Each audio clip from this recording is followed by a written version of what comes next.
Alleged serial killer Bruce McArthur is charged with 5 counts of first-degree murder, and police believe there could be more charges to come as they continue searching for evidence in the backyard of this Leaside home. But just last year, McArthur was in close proximity with hundreds of young children working as a mall Santa in Scarborough. So how did the man who already had a criminal past end up in such close proximity with some of the city's most vulnerable population?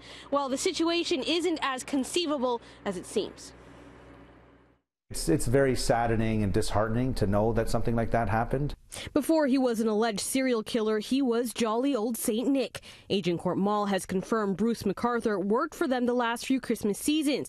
We found this photo of their Santa posing with City Councillor Norm Kelly in 2016, the same time McArthur was working for them. We reached out to Agincourt Mall for confirmation, but they refused to comment. We don't put out a casting call because we just have a word of mouth kind of going, and people will just drop an email and say, you know, hi, I'm interested in becoming a Santa for your company. What do we need? David Usher owns Stage Entertainment and didn't hire Bruce McArthur, but says his company has a zero-tolerance policy when it comes to criminal history for potential employees.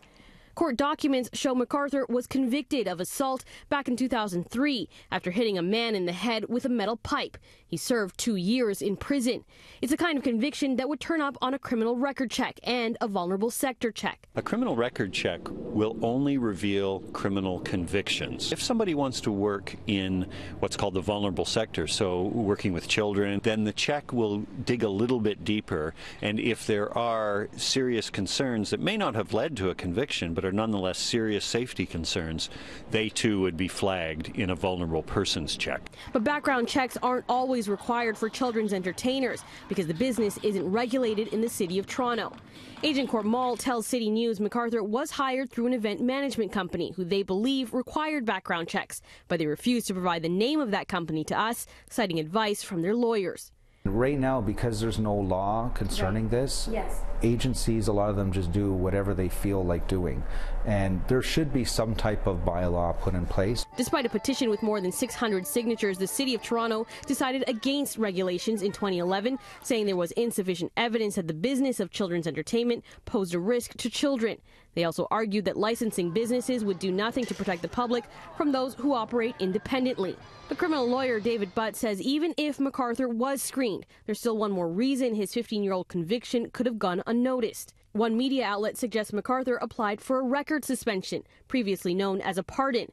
Whether it was granted remains unclear. If there was a record suspension, and if there was not a vulnerable persons check, then certainly it would not show up.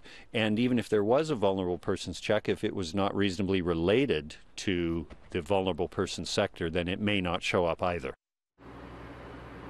Now, there is one more potential scenario. It's possible that the company that hired McArthur as a mall Santa did know about his previous conviction, but given the amount of time that had passed and the fact that it wasn't related to children, they may have chosen to hire him anyway. Now, since an Agincourt Mall would not give us the name of that company, it will remain to be seen exactly how he ended up in that job.